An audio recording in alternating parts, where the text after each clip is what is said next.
it is created by OpenAI organization, and it is funded by Microsoft Corporation. Their search feature is free, means they do not charge any money to use their search feature, which is chat.openai.com. I will show you everything, don't worry, just stay with me in this complete video.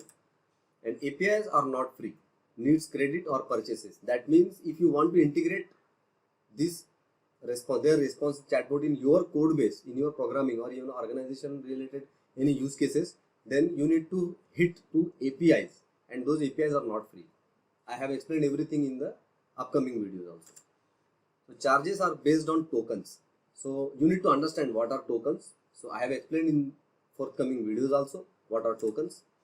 So this free to use search feature is, the URL is given here. It is https chat.openai.com.